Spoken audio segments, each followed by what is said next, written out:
Stay tuned. What you're about to learn might just change the way you think and act forever. Let's dive in. Section 1. The Fundamentals: Why Tiny Changes Make a Big Difference. In the opening section of Atomic Habits, James Clear introduces a powerful truth: small habits, repeated consistently, lead to remarkable results over time.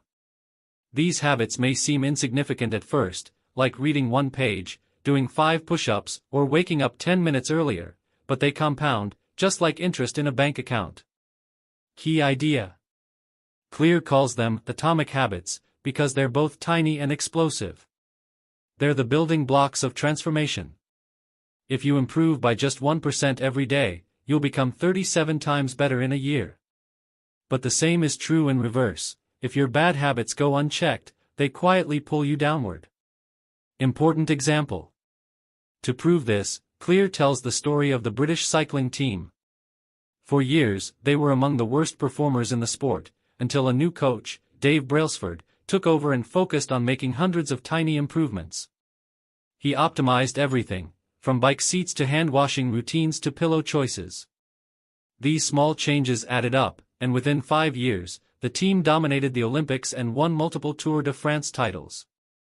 The message is simple: tiny tweaks can lead to massive wins. For years, they were among the valuable lessons in the sport. Habits are the compound interest of self-improvement. Success is not about big goals, but about the systems we build. If nothing changes, nothing changes, but even the smallest shift in behavior can redirect the course of your life. Time is either your friend or your enemy, depending on which habits you're repeating daily. And here's the twist: most people give up too early because they don't see quick results. But progress often hides in what Clear calls the plateau of latent potential. Like heating an ice cube, it looks like nothing is happening, until suddenly, it melts. Please write answer to this question in the chat. If small habits are so powerful, why do we often fail to stick to them? What's really stopping us from changing? Section 2. The first law: make it obvious. If you want to change your habits, the first step is simple: you have to see them clearly. In this section, James Clear explains the first law of behavior change: make it obvious. He reveals that the cues around us, the sights, sounds, places, and even times of day, trigger our habits, often without us realizing it. So, the secret to building better habits?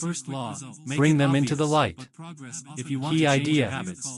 Every habit begins with a cue, something that grabs your attention and tells your brain to start a behavior. Most of us go through life reacting to these cues on autopilot. But to take control of our habits, we must become aware of the invisible forces that shape our behavior. Important examples. In one chapter, Clear tells the story of a man in a hospital who noticed something was wrong with a patient just by how they looked, even though no machines were beeping. This shows how powerful observation is. Then there's the Japanese train station example, where employees point to and call out every action they perform, like speed check or signal green, to stay mindful and reduce mistakes. This method, called pointing and calling, increased awareness and cut down errors by up to 85%. Valuable lessons. To change a habit, start by making a list, what Clear calls a habit scorecard, and rate the habits you already have. You can't improve what you don't notice. Environment is more powerful than motivation. You're more likely to pick up a book if it's on your pillow, or eat healthy if fruit is on your kitchen counter. Use implementation intentions. Turn vague desires into clear plans. Don't just say, "I'll exercise." Say, "I'll go to the gym at 7 a.m. in the morning at the building next door." Clear's message is, don't wait for good habits to happen. Design your environment to make the cues obvious and automatic. Please write answer to this question in the chat. So now that we've made our habits obvious, how do we make them so attractive that we actually want to follow through every day? Find out in the next section, the second law: make it attractive. Section 3. The second law: make it attractive. We are more likely to repeat a habit if it feels enjoyable. That's the essence of the second law of behavior change: make it attractive. In this section, James Clear reveals that our habits are shaped by the promises of reward. the more attractive a behavior appears, the more motivated we are to follow through. In other words, if you want to stick with a good habit, you need to make it appealing, not a chore. Key idea. We don't just act based on logic. We act based on how something makes us feel in the moment. Habits become attractive when we associate them with positive emotions and social approval. Important examples. Clear explains how dopamine, the brain's feel-good chemical, is released not only when we get a reward, but in anticipation of it. That's why craving is so powerful, it fuels our desire to act. He also shares how habits spread through social networks. We imitate the behaviors of three groups: the close, like family; the many, what society does; and the powerful, people we admire. This explains why joining a culture where your desired habit is the norm, like a fitness group, makes it easier to stay consistent. Valuable lessons. Temptation bundling is a powerful tool. Pair something you need to do with something you want to do. For example, I'll only watch Netflix while I'm on the treadmill. Create habits that make you feel good, seen, or successful. These emotional rewards build positive associations and increase repetition. Make your new habits socially rewarding. Do them with friends, join a community, or celebrate small wins. By designing habits that feel exciting or socially rewarding, you make motivation easier and more natural, instead of fighting against it. Please write answer to this question in the chat. But even if a habit feels good, what if it still takes too much effort to do every day? In the next section, we'll learn how to make it easy, and remove the friction between us and the habits we want to build. Section 4. The third law, make it easy. We often think success comes from discipline or motivation. But the truth is, the best way to build a habit is to make it so easy that you can't say no.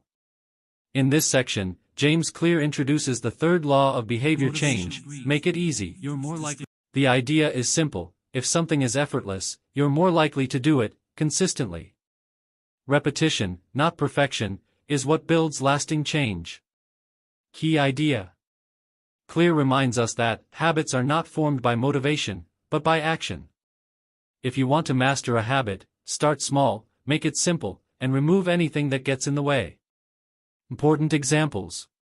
He explains the concept of the 2-minute rule. Any new habit should take less than 2 minutes to start. Want to read more? Start by reading 1 page.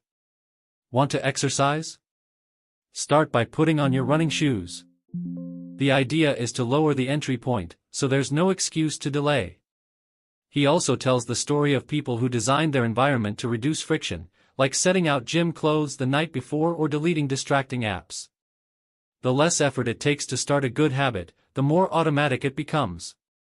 Valuable lessons. Focus on showing up, not doing it perfectly. Doing a little, consistently, is more powerful than doing a lot once in a while. Design your space so good habits are easier to perform, and bad habits are harder to access. Make use of automation, like automatic savings, meal prepping, or scheduled reminders, to lock in positive routines without thinking. James Clear's advice is clear: don't try to force better habits with willpower, make them frictionless. Bad habits are harder. The easier they are, the more likely they'll stick. Please write answer to this question in the chat. But here's the big question: if we're doing the right thing every day, how do we stay motivated long enough to keep doing it, especially when results aren't instant? That's what we'll explore next, in the fourth law, make it satisfying. Section 5. The fourth law, make it satisfying. We repeat behaviors that feel good, and we avoid ones that don't. That's the foundation of the fourth law of behavior change: make it satisfying. In this section, James Clear explains that what is immediately rewarded gets repeated, and what is immediately punished gets avoided. If you want your good habits to stick, you need to make the ending feel rewarding and enjoyable, not like a chore. Key idea. Because humans are wired to crave instant satisfaction, long-term rewards, like losing weight or building wealth, often aren't motivating in the moment. So, Clear suggests finding ways to attach a positive emotion or reward to the habit right away. Important examples. He describes the power of visual reinforcement, like using a habit tracker or crossing off days on a calendar. This simple act gives a sense of satisfaction and progress, making us want to keep the streak going. Another example is using an accountability partner or social reward. Knowing that someone else will cheer you on, or check in, creates a subtle pressure that encourages consistency. Valuable lessons. Use immediate rewards to reinforce behavior. For example, after a workout, treat yourself to a favorite smoothie, something healthy but enjoyable. Build in "don't break the chain" systems. Once you start, you won't want to stop. Make bad habits unsatisfying by adding a consequence, like publicly committing to a goal or using a habit contract. The goal is to close the loop. If a behavior feels good right after you do it, your brain marks it as worth repeating. That's how habits become automatic, not just by repetition, but by reward. Please write answer to this question in the chat. But once you've built good habits, how do you take things to the next level and stay consistent when life gets tough, boring, or unpredictable? In the next and final section, Advanced Tactics, we'll learn how to go from being good to truly great. Section 6. Advanced Tactics, how to go from being merely good to being truly great. By this stage in the book, you've learned how to build better habits and stick with them. But in this final section, James Clear asks, what separates the truly great from the merely good? The answer lies in mastering the advanced tactics, strategies that help you sustain habits, overcome plateaus, and achieve excellence. Key idea number 1. Leverage your genetics. Success becomes easier when your habits align with your natural talents and personality. Clear explains that we are all wired differently, and peak performance comes when you play to your strengths. For example, if you're naturally energetic in the mornings, structure your most important habits early in the day. Lesson: don't fight your nature, optimize for it. Key idea number 2. The Goldilocks rule. We stay motivated when challenges are just hard enough, not too easy, not too difficult. If a habit becomes boring or too repetitive, we lose interest. Example: professional athletes don't just practice, they push themselves slightly outside their comfort zone, constantly adjusting the difficulty. Lesson: to grow, your habits must evolve with you. Key idea number 3. Mastering boredom. The difference between amateurs and professionals? Professionals show up even when they don't feel like it. Motivation might start the habit, but discipline keeps it alive when the excitement wears off. Lesson: greatness comes from consistency, especially when it's not thrilling. Key idea number 4. Reflect and review. Clear emphasizes the importance of tracking, reviewing, and refining your habits. Even good habits can stagnate. Taking time to reflect, monthly or annually, helps you stay aligned with your goals and avoid complacency. Lesson: systems are powerful, but reflection keeps you intentional. Key idea number 5. Beware of the downside. Even positive habits can become a trap if they lead to overconfidence or rigidity. For example, someone who builds a strong habit of saving money may become so risk-averse that they miss growth opportunities. Lesson: stay flexible and aware, your habits should serve your goals, not limit them. Important message. In this section, James Clear teaches us that being good is the result of habits, but being great is about mastering the process, pushing your edges, and growing with purpose. It's not about perfection, but about showing up, evolving, and never settling. And the final section. Conclusion: the secret to results that last. After sharing a complete system for building better habits, James Clear closes the book with one powerful idea. The secret to getting results that last is to never stop making improvements. It's not about one-time wins or temporary change. The true power of atomic habits lies in their ability to create lasting identity shifts and continuous growth. Key takeaways and insights. Identity is at the core. The strongest habits are not about goals, they're about becoming a certain kind of person. When you believe, "This is who I am," your actions will follow. Change is not a finish line. Good habits aren't something you achieve and forget. They must be maintained, refined, and realigned as life evolves. Long-term success is the result of continuous self-renewal. Success is a system. The book's framework, the 4 laws of behavior change, make it obvious, attractive, easy, and satisfying, works not just for health or productivity, but also in relationships, leadership, parenting, and business. Avoid the trap of complacency. Even good habits can plateau.